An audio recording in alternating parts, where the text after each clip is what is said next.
தமிழ்நாட்டில் பல்வேறு புதிய ரயில் திட்டங்களுக்கு மத்திய அரசு ஒப்புதல் வழங்கியுள்ளது. தமிழகத்தில் ரயில்வே துறையில் 17 திட்டங்கள் முடிவடைந்த நிலையில் மேலும் 11 ரயில் திட்டங்களின் பணிகள் மும்முரமாக நடைபெற்று வருகின்றது. இந்த நிலையில் தஞ்சாவூர் விழுப்புரம் இடையே 4 வழித்தடம் ரயில் பாதை அமைக்கவும், மானாமதுரை ராமேஸ்வரம் வழித்தடத்தில் 2வது பாதை அமைக்கவும் ரயில்வே நிர்வாகம் முடிவு செய்துள்ளதாகவும் தகவல் வெளியாகியுள்ளது. சென்னையில் இருந்து தாம்பரம் மற்றும் அரக்கோணத்தை இணைக்கும் புறநகர் ரயில் சேவைகளை அதிகரிக்க ரயில்வே நிர்வாகம் உத்தரவிட்டுள்ளது. கூட்ட நெரிசலை தவிர்க்கவும், சென்னையை புறநகருடன் இணைக்கவும் கூடுதலான வழித்தடங்கள் அமைக்க திட்டமிட்டுள்ளதாக தகவல் வெளியாகியுள்ளது. சென்னையில் இருந்து பணி நிமித்தமாக பல்வேறு ஊர்களுக்கு நாள்தோறும் செல்லும் மக்கள் புறநகர் ரயில் சேவையை பெருமளவு நம்பியுள்ளனர். முதலமைச்சர் விஜய் முன்னிலையில் சுவிட்சர்லாந்து நாட்டின் முன்னணி நிறுவனமான சப் உள்ளிட்ட நிறுவனங்களுடன் புதிய புரிந்துணர்வு ஒப்பந்தங்கள் கையெழுத்தானது. சென்னையின் முதல் உலகளாவிய திறன் மையத்தை சுவிட்சர்லாந்தின் சப், சென்னையின் R&D மையத்தை ஜெர்மனியின் நோடெக்ஸ், காஞ்சியில் புதிய உற்பத்தி ஆலை தென்கொரியாவின் மோட்டிவ் லிங்க் உள்ளிட்ட நிறுவனங்கள் மூலம் அமைக்கப்பட உள்ளன. சென்னையில் முதல் சர்வதேச பல்கலைக்கழகமாக மேற்கு ஆஸ்திரேலியா பல்கலைக்கழகம் அமைகிறது. டாஸ்மாக் முறைகேடு வழக்கில் முன்ஜாமீன் மனுவை உயர்நீதிமன்றம் தள்ளுபடி செய்த நிலையில் உச்சநீதிமன்றத்தில் செந்தில் பாலாஜி மேல்முறையீடு செய்துள்ளார். செந்தில் பாலாஜியின் வீடு உள்ளிட்ட 41 இடங்களில் தமிழ்நாடு முழுவதும் நேற்று லஞ்ச ஒழிப்புத்துறை அதிகாரிகள் அதிரடி சோதனை மேற்கொண்டு வழக்கு பதிவு செய்தனர். இதனால் முன்ஜாமீன் கோரி சென்னை உயர்நீதிமன்றத்தில் செந்தில் பாலாஜி தாக்கல் செய்த மனு தள்ளுபடி செய்யப்பட்டது. இதனைத் தொடர்ந்து உச்சநீதிமன்ற தலைமை நீதிபதி முன்பு செந்தில் பாலாஜி அவசர முறையீடு செய்துள்ளார்.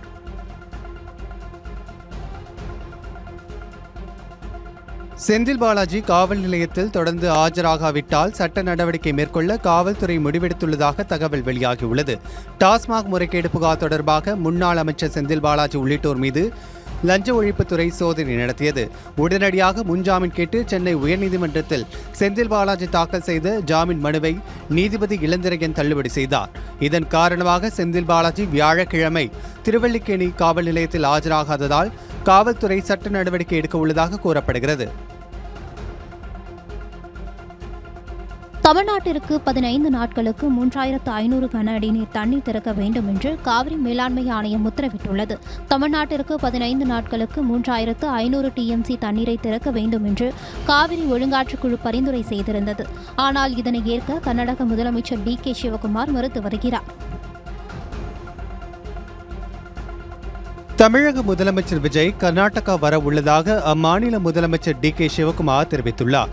டெல்லியில் அவர் அளித்த பேட்டியில் கர்நாடக அணைகளில் தண்ணீர் குறைவாக உள்ளதால் தமிழகத்திற்கு தண்ணீர் திறக்க இயலாது என்று திட்டவட்டமாக தெரிவித்துவிட்டார். கோவில்களுக்கு வரும் பக்தர்களுக்கு எந்தவித சிரமமும் ஏற்படக்கூடாது என்று விஜய் அறிவுறுத்தியுள்ளார். அனைத்து அடிப்படை வசதிகளையும் செய்து தரும்படி இந்து சமய அறநிலையத்துறைக்கு முதலமைச்சர் விஜய் உத்தரவிட்டுள்ளார். கர்நாடக அரசின் மேகதாது அணை பற்றிய அறிக்கையை மத்திய நீர்வள ஒழுங்குமுறை ஆணையம் திருப்பி அனுப்பியுள்ளது. மேகதாது திட்டத்தில் செய்யப்பட்ட மாற்றங்கள், நீர் பயன்பாடு குறித்தும் ஆட்சேபம் தெரிவித்துள்ளது. மேகதாதுவில் அணை கட்டும் கர்நாடக அரசுக்கு இது பெரும் பின்னடைவாக பார்க்கப்படுகிறது. மேகதாது விவகாரத்தில் தவேக அரசு இன்ஆக்டிவாக உள்ளது என திமுக தலைவர் MK ஸ்டாலின் விமர்சித்துள்ளார். அவர் வெளியிட்டுள்ள அறிக்கையில் தவேக அரசை கண்டித்து ஆகஸ்ட் 3ஆம் தேதி எதிர்க்கட்சித் தலைவர் உதயநிதி ஸ்டாலின் தலைமையில் திமுக ஆர்ப்பாட்டம் என அறிவித்துள்ளார். விவசாயிகளை தொடர்ந்து வஞ்சிக்கும் தவேக அரசை கண்டித்து தஞ்சையில் ஆர்ப்பாட்டம் நடக்க உள்ளதாகவும் அவர் கூறியுள்ளார். மேகதாது விவகாரம் மட்டுமல்லாமல் தமிழ்நாடு உரிமை சார்ந்த எந்த விவகாரத்திலும் தமிழக மக்கள் நலன் பாதிக்கப்பட தமிழக அரசு ஒருபோதும் இடம் கொடுக்காது என தவேக தெரிவித்துள்ளது.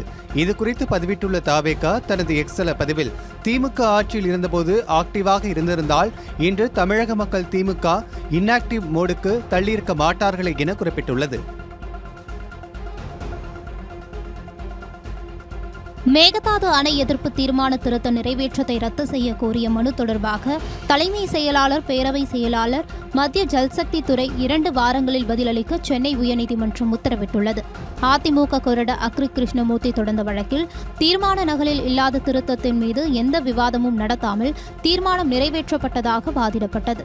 இதனைத் தொடர்ந்து வழக்கு தொடர்பாக தமிழ்நாடு தலைமை செயலாளர், பேரவை செயலாளர், மத்திய ஜல்சக்தி துறை 2 வாரங்களில் பதிலளிக்க நீதிமன்றம் உத்தரவிட்டது. வந்தே மாதரம் பாடலை கட்டாயமாக பாட வேண்டும் என்ற மசோதாவுக்கு மக்களவையில் திமுக எம்பி கனிமொழி எதிர்ப்பு தெரிவித்துள்ளார். வந்தே மாதரம் பாடலை கட்டாயப்படுத்துவதன் மூலம் மக்களிடம் தேச உணர்வை திணிக்க முடியாது என்று மக்களவையில் அவர் உரையாற்றினார். இது கூட்டாட்சி தத்துவத்திற்கு எதிரானது என்றும், தேச உணர்வு என்பது சட்டத்தின் மூலம் உருவாக்க முடியாது என்றும், மக்களின் விருப்பத்தின் அடிப்படையில் இருக்க வேண்டும் என்றும் கனிமொழி வலியுறுத்தினார்.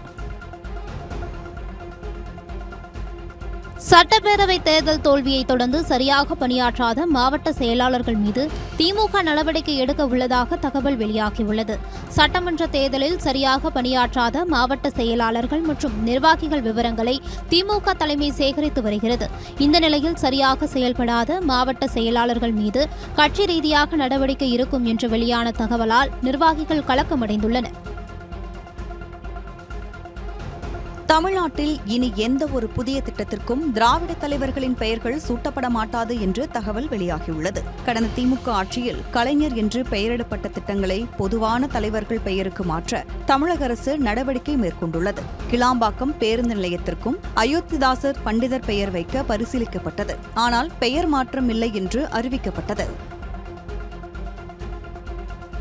சென்னை பெரம்பூரில் கொலை செய்யப்பட்ட பகுஜன் சமாஜ் பிரமுகர் ஆம்ஸ்ட்ராங்கின் மனைவி முதலமைச்சர் விஜயை நேரில் சந்திக்க நேரம் கேட்டு காத்திருக்கிறார்.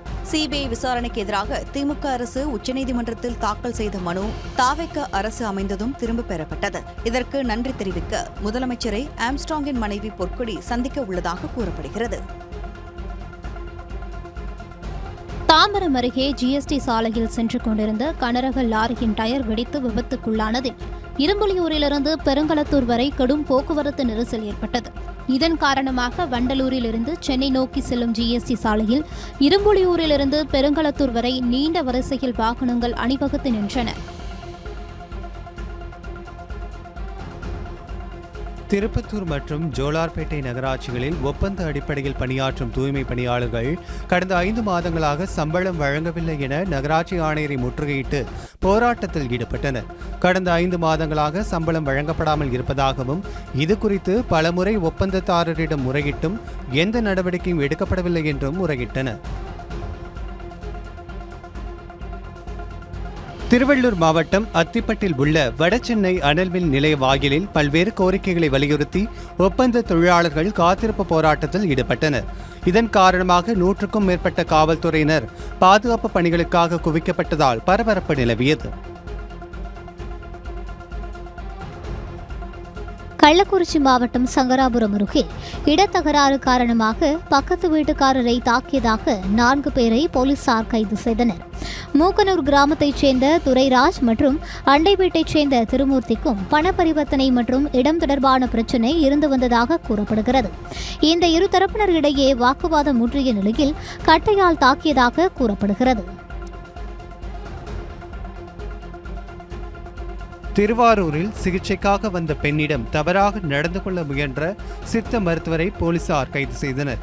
இளவங்கார்குடி பகுதியைச் சேர்ந்த சரவணன் சிகிச்சைக்காக வந்த பெண்ணிடம் தவறாக நடக்க முயன்றதாக கூறப்படுகிறது. இதுகுறித்து பாதிக்கப்பட்டவர் அளித்த புகாரின் பேரில் சரவணனை கைது செய்து நீதிமன்றத்தில் ஆஜர்படுத்தி சிறையில் அடைத்தனர்.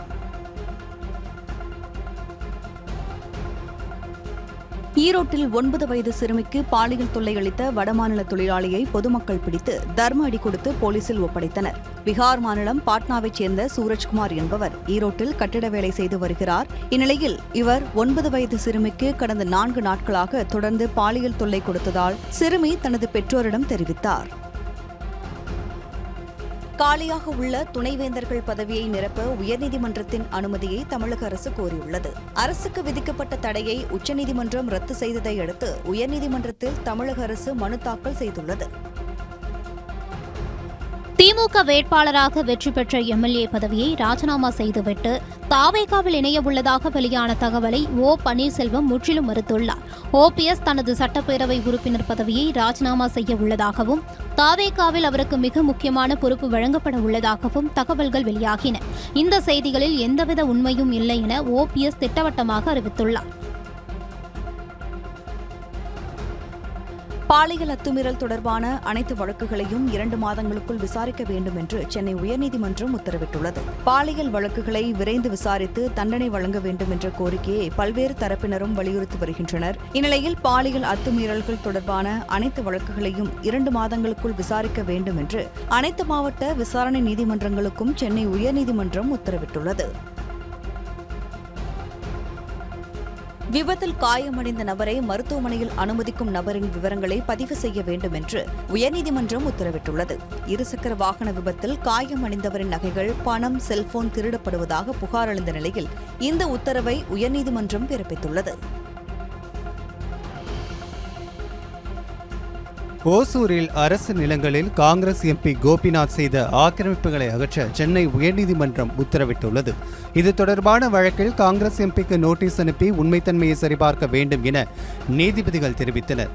நில அளவை எண் 81, 251 ஆகியன அரசு புறம்போக்கு நிலங்கள் என்பதும் அவை கோபிநாத்தின் ஆக்கிரமிப்பில் இருப்பதும் உறுதியானதால் ஆக்கிரமிப்புகளை அகற்ற உயர்நீதிமன்றம் உத்தரவிட்டது.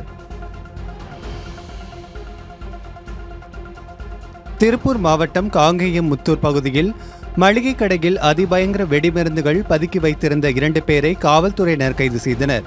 வெடிமருந்து வைத்திருந்த 2 பேரை கைது செய்த காவல்துறையினர் தலைமறைவாக உள்ள தாவேக நிர்வாகி சோமசுந்தரம் என்பவரை தேடி வருகின்றனர். சென்னையில் சொத்து தகராறில் நடந்த கைகலப்பில் காயமடைந்த முதியவர் 2 மாதத்திற்கு பின் உயிரிழந்த நிலையில் உறவினர் கைது செய்யப்பட்டுள்ளார். காசிமேடு ஏஜே காலனி பகுதியில் வசித்து வந்த பாக்கிசாமி என்பவரை சொத்து தகராறில் ஃபெலிக்ஸ் என்பவர் தாக்கியதாக கூறப்படுகிறது. இதில் காயமடைந்த பாக்கிசாமி சிகிச்சை பெற்று வந்த நிலையில் திடீரென மூளையில் இரத்த கசிவு ஏற்பட்டு உயிரிழந்தார். சுகாதார பணிகளை உரிய முறையில் மேற்கொள்ள வலியுறுத்தி காரைக்குடி மாநகராட்சி அலுவலகம் முன்பு அனைத்துக் கட்சி பெண் கவுன்சிலர்கள் தர்ணா போராட்டத்தில் ஈடுபட்டனர். வார்டுகளில் சாலை அமைத்தல், குப்பை அகற்றுதல், தெருவிளக்குகள் பராமரிப்பு உள்ளிட்ட அடிப்படை பணிகள் எதுவும் நடைபெறவில்லை என்று குற்றம் சாட்டிய அவர்கள் புதிய அரசு பொறுப்பேற்றதிலிருந்து அனைத்து வளர்ச்சிப் பணிகளும் நிறுத்தி வைக்கப்பட்டுள்ளதாக கண்டன முழக்கங்களை எழுப்பினர்.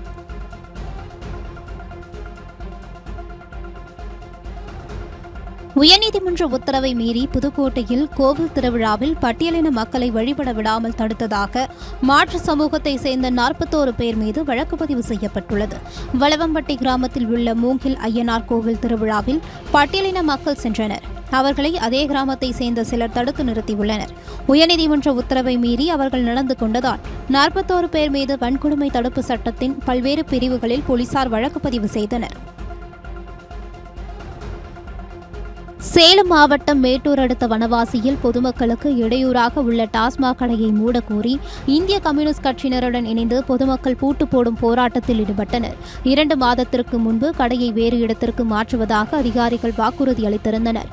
ஆனால் நடவடிக்கைகள் இல்லாததால் இந்திய கம்யூனிஸ்ட் கட்சியினருடன் இணைந்து பொதுமக்கள் 200க்கும் மேற்பட்டோர் டாஸ்மாக் கடைக்கு பூட்டு போடும் போராட்டத்தில் ஈடுபட்டனர்.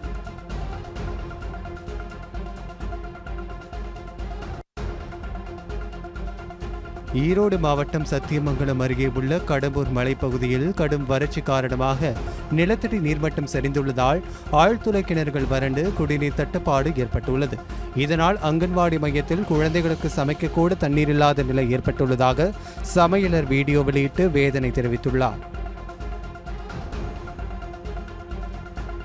சிவகங்கை மாவட்டம் சிங்கம்புணரி அருகே பாழடைந்த வாடகை கட்டிடத்தில் இயங்கி வரும் அங்கன்வாடி மையத்திற்கு புதிய கட்டிடம் அமைக்க கோரி பொதுமக்கள் போராட்டத்தில் ஈடுபட்டனர். ஆரணத்தங்குண்டு பகுதியில் செயல்பட்டு வரும் அங்கன்வாடி கட்டிடம் மிகவும் சேதமடைந்த நிலையில் இருப்பதால் குழந்தைகளின் பாதுகாப்பு குறித்து பெற்றோர்கள் அச்சமடைந்துள்ளனர். இதுகுறித்து புகார் அளித்தும் நடவடிக்கை எடுக்கவில்லை என்றும் அவர்கள் குற்றம் சாட்டியுள்ளனர். ராமநாதபுரம் மாவட்டம் கீழக்கரையில் 18 வயதிற்குட்பட்ட மாணவர்கள் வாகனம் இயக்குவதை தடுக்க அரசு மற்றும் காவல்துறை நடவடிக்கை எடுக்க வேண்டும் என சமூக ஆர்வலர்கள் வலியுறுத்தியுள்ளனர். ஓட்டுநர் உரிமம் பெறாத பள்ளி மாணவர்கள் இருசக்கர வாகனங்களை இயக்குவது மோட்டார் வாகன சட்டத்திற்கு எதிரானதுடன் அவர்களின் உயிருக்கும் சாலையில் பயணிக்கும் பொதுமக்களின் பாதுகாப்பிற்கும் பெரும் அச்சுறுத்தலாக இருப்பதாக சமூக ஆர்வலர்கள் தெரிவித்துள்ளனர். தமிழ்நாட்டில் எல்னினோவின் தாக்கம் பற்றி ஆய்வு செய்து அரசிற்கு ஆலோசனை வழங்க 7 பேர் கொண்ட நிபுணர் குழுவை அமைத்து தமிழ்நாடு அரசு உத்தரவிட்டுள்ளது. எல்னினோ பாதிப்புகளை அறிவியல் தொழில்நுட்ப அடிப்படையில் கண்காணித்து முன்கூட்டியே பேரிடர் மேலாண்மை குழுவிற்கு தகவல்களை அனுப்பும் வகையில் இந்த குழு செயல்படும். வருவாய் நிர்வாக ஆணையர் தலைமையில் அமைக்கப்பட்ட இந்த குழுவில் 7 பேர் இடம்பெற்றுள்ளனர். திருப்பூர் மாநகராட்சி கூட்டத்தில் பிரதமர் மோடியின் படத்தையும் மாமன்றத்தில் வைக்க வேண்டும் என பாஜக உறுப்பினர் கோரிக்கை விடுத்தார். மாநகராட்சி மாமன்ற கூட்டத்தில் முன்னாள் முதலமைச்சர்களின் புகைப்படம் வைப்பது தொடர்பான தீர்மானம் நிறைவேற்றப்பட்டது. இதனையடுத்து பாஜக மாமன்ற உறுப்பினர் குணசேகரன் பிரதமர் நரேந்திர மோடியின் படத்தையும் வைக்க வேண்டும் என கோரிக்கை விடுத்தார். இதற்கு திமுக மாமன்ற உறுப்பினர்கள் எதிர்ப்பு தெரிவித்தனர்.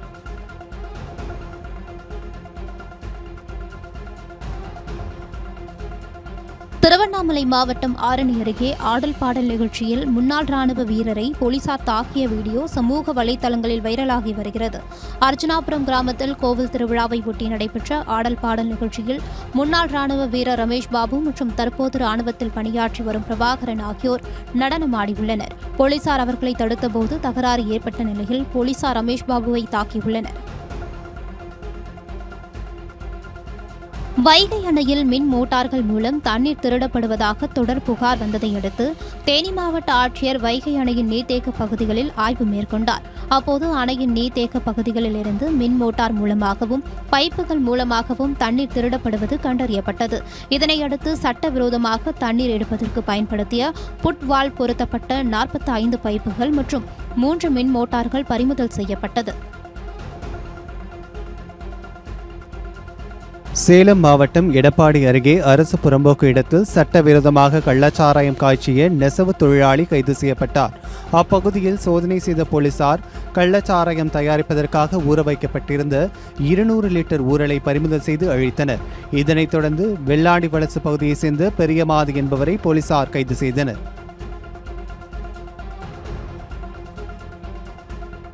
காஞ்சிபுரம் மாவட்டம் ஸ்ரீபெரும்புத்தூர் அடுத்த வல்லக்கோட்டை சுண்டல் ஏரியின் மதகுகள் சேதமடைந்துள்ளதால் நெல் சாகுபடி பணிகள் பாதிக்கப்படுவதாக விவசாயிகள் புகார் தெரிவித்துள்ளனர். மதகுகள் சேதத்தால் தண்ணீர் வீணாக வெளியேறுவதை தடுக்க விவசாயிகள் ஜேசிபி மூலம் ஏரி உள்பகுதியில் தற்காலிக கரை அமைத்துள்ளனர். தாமிரபரணி ஆற்றில் ஆடைகள் மற்றும் பிற பொருட்களை கொட்ட தடை விதித்து உயர்நீதிமன்ற மதுரை அமர்வு உத்தரவிட்டுள்ளது. இது தொடர்பான வழக்கை விசாரித்த நீதிபதிகள் GR சுவாமிநாதன் மற்றும் புகழேந்தி அமர்வு ஆனந்த விலாஸ் மண்டபத்தை பாபநாச சுவாமி கோவில் நிர்வாகம் கட்டுப்பாட்டில் எடுத்துக் கொள்வதோடு தொல்லியல் துறையுடன் இணைந்து மண்டபத்தை அதன் பழைய பாரம்பரிய வடிவத்திற்கு மீட்டெடுக்க உத்தரவிட்டனர். ராணிப்பேட்டை மாவட்டம் அரக்கோணம் அடுத்த கடம்பநல்லூரில் ஊருணி குட்டை அமைக்க எதிர்ப்பு தெரிவித்து மாவட்ட ஆட்சியரிடம் மனு அளித்தும் நடவடிக்கை இல்லை என விவசாயிகள் வேதனை தெரிவித்துள்ளனர். களத்துமேட்டை அடித்து ஊருணி குட்டை அமைக்கும் திட்டத்தை கைவிட வேண்டும் என அவர்கள் வலியுறுத்தி வருகின்றனர். எனவே விவசாயிகளின் வாழ்வாதாரத்தை கருத்தில் கொண்டு ஊருணி குட்டை அமைக்கும் திட்டத்தை கைவிட வேண்டும் என வலியுறுத்தியுள்ளனர். வேலூர் அரசு மருத்துவமனையில் உடற்கூறாய்வு செய்ய லஞ்சம் வாங்கிய ஊழியர் பணியிடை நீக்கம் செய்யப்பட்டார். அடுக்கம்பாறையில் உள்ள வேலூர் அரசு மருத்துவக் கல்லூரி மருத்துவமனையில் உயிரிழந்தவர்களின் உடலை உடற்கூறு ஆய்வு செய்ய கண்ணன் என்ற ஊழியர் 2000 ரூபாய் லஞ்சமாக பெற்றுள்ளார். விழுப்புரம் மாவட்டம் மேல்மலையனூர் அங்காளம்மன் திருக்கோவிலில் ஆடி மாத பௌர்ணமி தின திருவிளக்கு பூஜையில் 108 பெண்கள் பங்கேற்று பூஜை செய்து அங்காளம்மனை வழிபட்டனர். ஆடி மாதம் பௌர்ணமி தினத்தை முன்னிட்டு அதிகாலையில் கோவில் நடை திறக்கப்பட்டு மூலவர் மற்றும் உற்சவர் அம்மனுக்கு சிறப்பு அபிஷேகம் செய்யப்பட்டு துர்க்கையம்மன் அலங்காரத்தில் பக்தர்களுக்கு அம்மன் காட்சியளித்தார். ஏராளமான பக்தர்கள் இதில் கலந்து கொண்டு சுவாமி தரிசனம் செய்தனர். நீலகிரி மாவட்டம் உதகை அருகே 18ஆம் படி மலையாள கருப்பசாமி கோவிலில் ஆடி பௌர்ணமி விழா வெகு விமர்சையாக நடைபெற்றது. தொட்டபெட்ட அருகே சின்கோனா பகுதியில் அமைந்துள்ள 18ஆம் படி மலையாள கருப்பசாமி கோவிலில் சர்வ பௌர்ணமியை முன்னிட்டு பூக்கரகம், பால்குடம், தீர்த்தக்குடம், அக்னிசட்டி எடுத்தல், அழகு குத்துதல் உள்ளிட்ட நேர்த்திக்கடன் வழிபாடுகள் நடைபெற்றன. மதுரை மாவட்டம் மேலூர் அருகே 18ஆம் படி கருப்பணசுவாமி சன்னதி கதவுகள் திறக்கப்பட்டன. அழகர் கோவில் காவல் தெய்வமான 18ஆம் படி கருப்பணசுவாமி சன்னதி திருக்கதவுகள் ஆண்டுக்கு ஒருமுறை சில நிமிடங்கள் மட்டும் திறக்கப்பட்டு படி பூஜைகள் நடைபெறுவது வழக்கம். அந்த வகையில் ஆடி பௌர்ணமியை ஒட்டி திருக்கதவுகள் திறக்கப்பட்டன.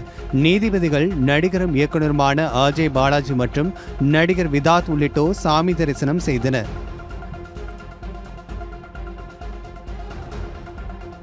நீலகிரி மாவட்டம் கூடலூர் கனியம் வயல் பகுதியில் இருசக்கர வாகனத்தில் வந்தவரை காட்டு யானை தாக்கிவிட்டு ஓடும் சிசிடிவி காட்சி வெளியாகியுள்ளது. கனியம் வயல் பகுதியில் அதிகாலை உலா வந்த யானை மெதுவாக சாலையில் நடந்து வந்தது. அப்போது இருசக்கர வாகனத்தில் வந்தவரை கண்டதும் கோபமடைந்த யானை அவரை தாக்கிவிட்டு ஓடியது. நீலகிரி மாவட்டம் கூடலூர் அருகே தேயிலை தோட்ட பகுதியில் கட்டிடத்தின் மீது புலி ஒன்று ஓய்வெடுத்துக் கொண்டிருந்தது. பகல் நேரத்தில் புலி நடமாடிய காட்சி சமூக வலைதளங்களில் வைரலாகி வரும் நிலையில் அப்பகுதி மக்கள் அச்சத்தில் உறைந்துள்ளனர். நீலகிரி மாவட்டம் கோத்தகிரியில் பட்டப்பகலில் உலா வந்த கரடியால் அப்பகுதி மக்கள் அச்சமடைந்தனர். பட்டப்பகலில் பெரிய கரடி ஒன்று தேயிலை தோட்ட பகுதியிலிருந்து குடியிருப்பு பகுதிக்கு உலா வந்தது. அப்போது கரடியை கண்ட அப்பகுதி மக்கள் அச்சமடைந்து தங்களது வீடுகளுக்குள் தஞ்சமடைந்தனர். கோவை மாவட்டம் பொள்ளாச்சி அருகே பரம்பிக்குளம் அணையில் முதலை ஒன்று தென்பட்ட காட்சி சமூக வலைதளங்களில் வைரலாகி வருகிறது.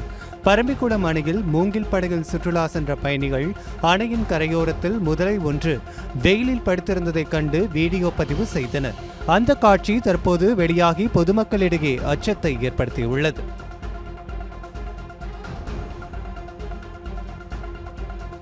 செங்கல்பட்டு மாவட்டம் மாமல்லபுரம் கடற்கரையில் தேசிய அளவிலான அலைச்சறுக்கு போட்டிகள் துவங்கி நடைபெற்று வருகின்றன.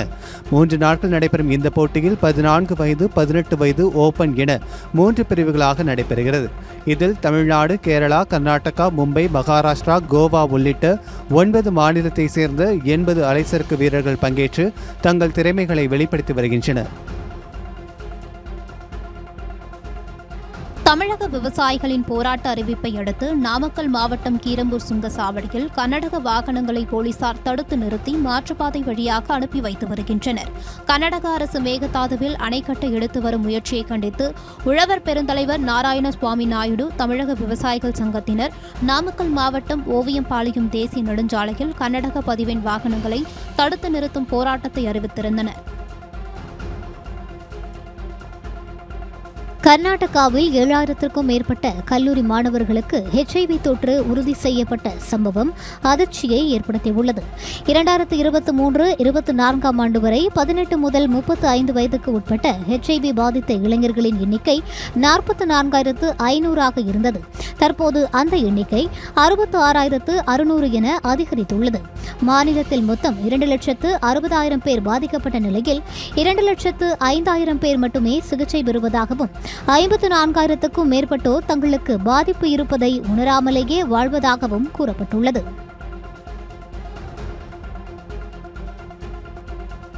சபரிமலைக்கு அரசு நிறுவனம் விநியோகம் செய்த நெய்யில் 85 லட்சம் ரூபாய் ஊழல் நடைபெற்றதாக எழுந்த புகார் தொடர்பாக விசாரணை நடத்த கேரள அரசு உத்தரவிட்டுள்ளது. சபரிமலை ஐயப்பன் கோயிலுக்கு கேரளாவின் பால்வள மேம்பாட்டு நிறுவனமான மில்மா நெய் விநியோகம் செய்து வருகிறது. மற்ற மாநிலங்களில் இருந்து டின்களில் கலப்பட நெய் கொண்டுவரப்பட்டு மில்மா நெய்யில் கலக்கப்படுவது விசாரணையில் தெரியவந்தது. காவிரி விவகாரம் தொடர்பாக கர்நாடக முதலமைச்சர் DK சிவகுமார் அம்மாநில அனைத்துக் கட்சி கூட்டத்திற்கு அழைப்பு விடுத்துள்ளார். தமிழகத்திற்கு கொடுக்கப்பட வேண்டிய உரிய காவிரி நீரை திறக்க வேண்டும் என்று கர்நாடக அரசுக்கு காவிரி ஆணையம் உத்தரவிட்டுள்ளது. இந்த உத்தரவை செயல்படுத்த கர்நாடக அரசு மறுத்து வருகிறது. இந்த நிலையில் வரும் ஞாயிற்றுக்கிழமை தனது இல்லத்தில் அனைத்துக் கட்சி கூட்டம் நடைபெறும் என்று கர்நாடக முதலமைச்சர் DK சிவகுமார் தெரிவித்துள்ளார்.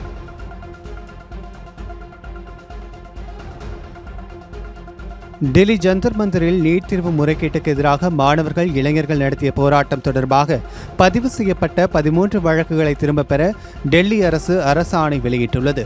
போராட்டத்தின் போது தடுத்து வைக்கப்பட்டவர்கள் மற்றும் கைது செய்யப்பட்டவர்கள் விரைவில் விடுவிக்கப்படுவார்கள் எனவும் தெரிவிக்கப்பட்டுள்ளது.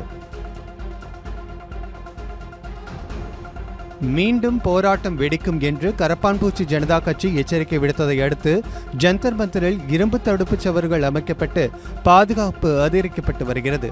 போராட்டத்தில் ஈடுபட்டவர்களின் விவரங்களை டெல்லி போலீசார் வீடு வீடாக சென்று சேகரித்து வருவதாக தகவல் வெளியாகியுள்ளது. இதற்கு கடும் கண்டனம் தெரிவித்துள்ள சிஜேபி மீண்டும் போராட்டம் வெடிக்கும் என எச்சரித்து இருந்தது குறிப்பிடத்தக்கது.